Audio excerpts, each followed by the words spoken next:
And now to the Middle East, where Hamas says no hostages will be released until Israel stops the war. But Israel is vowing to continue its bombardment until Hamas is wiped out. Meanwhile, the UN Security Council is set to vote today on a watered-down Arab-sponsored resolution for desperately needed aid for Gaza, a move that the U.S. now supports.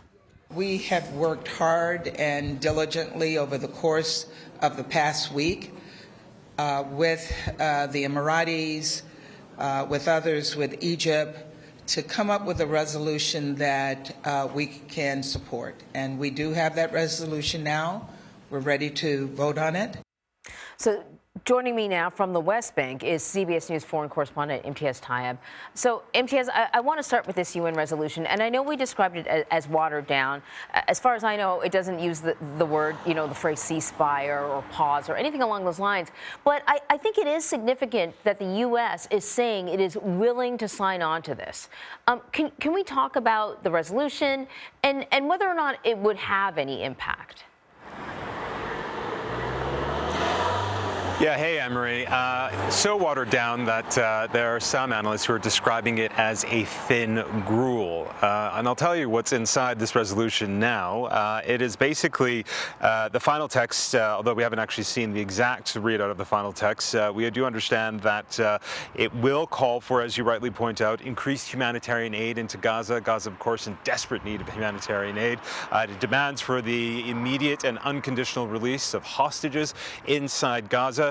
But crucially, what it will also allow for is the pathway for food and water and fuel and that sort of thing. But again, what's also missing from this resolution is what many of the authors of this resolution were asking for, which is that the UN would inspect this aid, and that would allow it in their words, much quicker.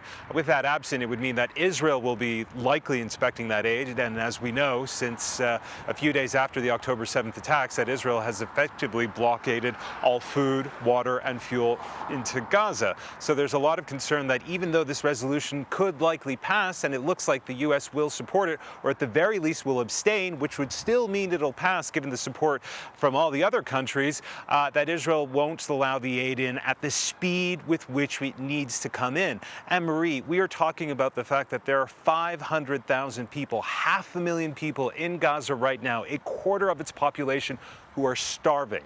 I want to underscore that word here, starving. They go for days sometime without food.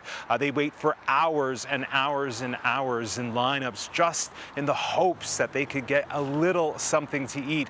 And that, of course, is on top of the horrors that we've been seeing over the past 11 weeks of all the desperate sort of injuries that many of these Palestinians have had as well. So the humanitarian catastrophe in Gaza is on a scale that the UN itself has said they've never seen before. And although this resolution looks like it could pass, and it would be very significant if the U.S. supports it, it's very unclear as to just how much of an impact it is going to have on helping so many Palestinians inside Gaza. Right. Anne-Marie. In the meantime, the war continues on, and many of those civilians are now being asked by the Israeli forces to move further south.